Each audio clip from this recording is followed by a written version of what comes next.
Hej, jag heter Roger Åberg. Jag står här med en blå bil framför ett blått hus. Det här är Citroën EC3. Grejen med det här är att det är Sveriges billigaste elbil, i alla fall ny. Den kostar 299 900 kronor. Och det är fortfarande 300 000. Det är också så att man, om man vill ha saker som rattvärme och rumpvärme och en rimlig ombordladdare och sådär, så måste man betala 45 000 till och då är vi uppe i 344 900. Och även om det är Sveriges billigaste elbil så är det 344 900. Min första tanke när den här släpptes var att den inte var så kul. Men den växer på mig. Den är fortfarande väldigt liten dock. Jag såg en liten Trabant och den Trabanten var en väldigt liten bil. Den här är inte jättemycket större, men den är stor på lagom stor. Tillräckligt stor på rätt ställen. Sen så tycker jag att designen är ganska kul. Den här lanseras i en metallic röd som är ganska frän faktiskt. Men den här är snyggare. Det här är liksom en klassisk fransk blå. Också vitt tak. Och någonting som går igen på de andra också. Om du kör en röda till exempel så får du svart tak och lite sådär. Och det är ju fränt och dyrt. Känns dyrt i alla fall. Här framme. Här finns det ingen frunk.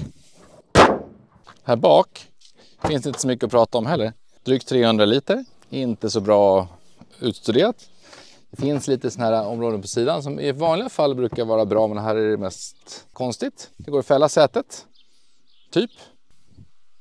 Ellucka finns det ju inte. Någonting som jag faktiskt tycker är väldigt bra. Alltså jag uppskattar det här. Elluckor idag är väldigt långsamma.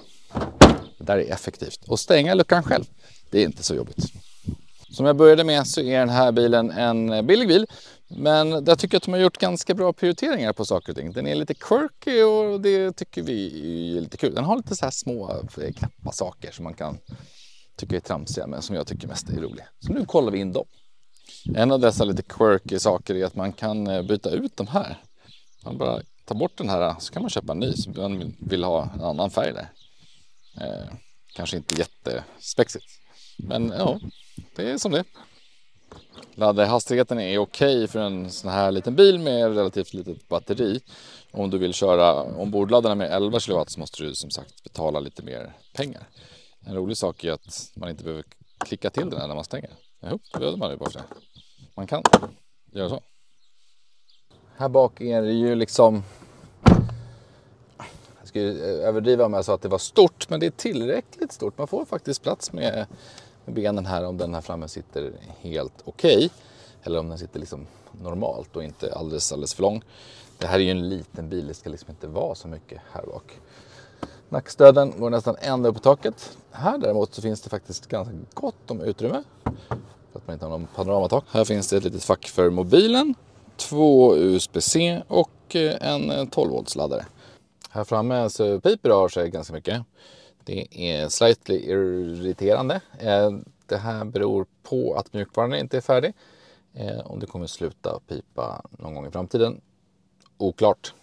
Men inredningen är en blandning av billigt, roligt och lite quirky. Och det tycker vi om. Konstigt är kul. Det är 29 grader ute och det är skitvarmt i bilen nu eftersom jag inte vill ha asyn på för det stör. Vi ser också hur mycket man laddar och sånt där på den här lilla skärmen. Eller det är inte en skärm, inte där i alla fall. Om vi tar det här infopappret och lägger det. Ser ni? Det är alltså en spegel. Så där är det en spegel och nedanför här är det en skärm. Jättekonstigt. Och det är, man får också liksom inte... Så här, vi backar lite. Det är 2 nivåer på den här instrumentbrädan. Man har en härlig här med liksom tyg och sen så har man en överbräda här som är nästan lite för långt ut. Och det uppmuntrar väldigt mycket att man ska liksom slänga saker på den. Och när de ligger här och man svänger, då åker de hit. Och då ser man inte längre hur fort man kör. Så det finns en hatthylla här, men den ska man nog inte använda så mycket. I avdelningen quirky saker så finns det en roligt utformad ratt. Kontrollerna är knappar, det är bra, men kontrollerna är otroligt plastiga. De är inte helt dumma dock. Trycker man på den här så får man upp en liten meny där framme. Här. Det finns inte så mycket i den menyn dock. Här har vi liksom, just det här har vi då inte testat eftersom det här inte funkar just nu. Ljud funkar däremot. Det låter ur stereon. Det är väl typ så, inte så mer spännande än så. Här finns det däremot en liten skärm och den är också väldigt spartansk. Den har CarPlay, vilket gör att man kan hitta hem och lösa det. Den har en navigation som är okej faktiskt. Man kan inte se aktuell hastighet, vilket är lite tråkigt. Det är typ det som finns. Det finns, man kan ställa in vilket språk. Man kan tillbaka-knappen finns där uppe. Dumt. Man kan lägga till sin telefon och ställa in klockan typ. Otroligt spartanskt. Här i mitten finns det AC som nu inte funkar på auto. Också för seriegrej. Här finns det en trådlös laddning. 2 mugghållare. En ful och lite irriterande växelväljare. Och ja, det är typ det. Det finns små så här tags på varje dörr. På den här står det Have fun och här står det Be cool. De här skulle gärna kunna, om de hade varit på franska stället så hade det varit lite roligt. Nu blir det bara konstigt. Det här är den versionen som jag har kört idag och igår. Och det här är då den maxutrustade versionen som heter just Max. Eller paketet heter Max. Det här är U-versionen, den instegsversionen. Och ja, den är inte riktigt lika flådig som den här. Den här har lättmetallfälgar, har ett annat fälgat tak och lite rails och så där uppe. Den här har plåtfälgar och ja, inga rails uppe på taket. Den är också lite fattigare här framme. Den här som har ett litet streck där och lite sådär, lite detaljer, lite målat här nere. Vilket den här inte har. Tittar vi bak på den här också så har den lite målat där. Har lite högglans här och det här strecket man kan byta ut där. Och det finns inte här. Här är det äkta hårdplast. Åh! Inga elhissar i bak. Fantastiskt. Bra feature. Och här, icke delbart baksäte. Så i det andra så är det 60-40. Här går det bara fälla rakt av. All or nothing. Så. Fiva ner rutorna får man alltså göra själv. Och när man kommer in hit så är också allting lite enklare. Istället för en skärm här i mitten så har man en mobilhållare. Lite enklare vred. Som är... Lyssna. Alla. Ja, det öppnar och stänger. Men den lilla skärmen där är väl typ den samma ratt-ish. Lite andra stolar. Fasta sådana. Men om man kan dra upp dem där i alla fall, det är alltid något. Det var typ allting som fanns att berätta om detaljerna på den här bilen. Det är inte så mycket att berätta. Det är en väldigt liten bil och det är en väldigt billig liten bil. Och ja, det ska inte vara så mycket konstigheter i en billig liten bil. Men den är blå, söt och just billig. Men nu åker vi ut och kör lite, för det ska man ju också göra en bil, hört.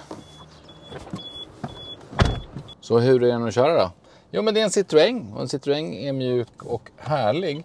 Ofta när man provkör bilar så är man i länder där vägarna är fantastiska, för de har ingen snö och ingen tjäle och sånt där, äckligt. Men idag så har vi kört bil i Österrike och sen så åkte vi in i Ungern en sväng. Och där i Ungern var det minst sagt tveksamma vägar på en del ställen. En del rätt fin motväg, men annars var det lite sunkigt. Och det var ju bra, för då fick vi testa det. Och den här klarade det galant. Det här är dock ingenting som man ska köra snabba små kurviga vägar och tro att det är en racerbil. För det är det inte. Den här är 0-100 på 11 sekunder. Toppfart är 135 km/h. Och ja, Det är helt enkelt ingen racerbil. Även elbilar som är så här otroligt långsamma som den här bilen är ju ändå liksom pigga, tillräckligt pigga ska jag säga, i liksom rondeller och sådär. Så jag har liksom aldrig riktigt känt att det saknas kraft faktiskt. Det funkar. Det är trevlig att köra och ha att göra med. Jag gillar inte den här växelväljaren för man ser inte på de här liksom, knapparna vilket läge man har valt. Och bara för att man trycker 2 gånger så är man inte säker på att den har hoppat mellan back och drive. En annan irriterande sak är just att man måste också klicka 2 gånger. Du kan inte klick utan klick. Du måste göra det med lite väntan och lite sådär. Ja. Det som inte fungerar i den här bilen just nu är allting som har med farthållare och funktioner för att rädda våra liv och sånt. Det som på ett fånigt litet kort ord kallas för ADAS. Alltså allting som är alla hjälpsystem och sånt. Allt sånt är pipelinen. Eller det är inte färdigt. Mjukvaran är inte färdig. Och det kommer den ju såklart bli, tror vi. Men, eller det måste den bli för att få köras. Men vi har inte fått testa den. Och vi vet ju inte hur bra det kommer fungera. Min inte allt för killgissning är att det kommer vara ganska spartanskt. Fungera, men inte så mycket mer det. Jag har inte jättehöga förhoppningar. Det är ju så här i stan som det är lite roligt att köra en sån här liten bil. Eller det är ju här den hör hemma. Även om faktiskt funkar ganska bra på autobahn och sådär så är det ju i stan som den mår bra. En liten trevlig bil. Och det är här den ska vara helt enkelt. Det här är en nyckel. Det är inga konstigheter. Det här har jag sett miljoner gånger förut. Men kanske inte på en elbil. Även om det är första gången som jag kör faktiskt en elbil som har en riktig nyckel. Det här tyckte Citroën att det här är bra. Eller man tyckte att det var för dyrt med keyless. Men man tyckte att det var viktigt att ha. Plasttrails, för det är tufft. Säljer bilar. Oviktigt. I Citroëns hemland Frankrike, där har de fortfarande lite elbilsrabatter. Så att den här kostar från start då 24 000 euro tror jag. Och så tror jag att man får 4 000 euro i rabatt. Så att det kostar runt 20 000 euro. Och då vill man liksom ha den här basutrustade och inte den här lite dyrare. För att om man ska köpa någonting billigt så vill man ju köpa så billigt. Jag tror vi i Sverige kommer nog... Dels så vill vi ha vinterpaketet eller vintergrejerna som finns i den här maxutrustade. Så vi typ måste ha den om det inte vi ska frysa arslet av oss i dubbelmärkelse när vi åker runt i den här. Så jag tror att det är den här som kommer gå. Och har man liksom tagit billån på 300 000 så kan man kanske lika gärna ta det på 345. Det kanske inte gör jättestor skillnad och att det är värt det med skärm och skit. Så jag tror att den här vi kommer få se i Sverige. Och den här vi kommer få se i resten av Europa. Så här, om vi hade haft 75 000 spänns rabatten fortfarande. Så att den här då hade krypit ner till 2,25. Bra pris. Första intrycket av Citroën EC3 är faktiskt positivt. Det är ju en billig bil så den har inte allting som en lyxbil har. Såklart. Men den känns liksom inte... Den känns billig men den känns inte dålig. Nu förstår jag vad jag menar. Skillnaden, det kan ju vara billigt och kass och så kan det vara billigt och härligt att det är billigt. Det här är mer det senare hållet måste jag säga. Det är lite tråkigt att vi inte får köra med farthållare och sådana saker. Den känns inte färdig överhuvudtaget så det får vi återkomma till. Nu ska jag gå och äta lite middag. Tack för idag och tack för att ni kollade. Hej då!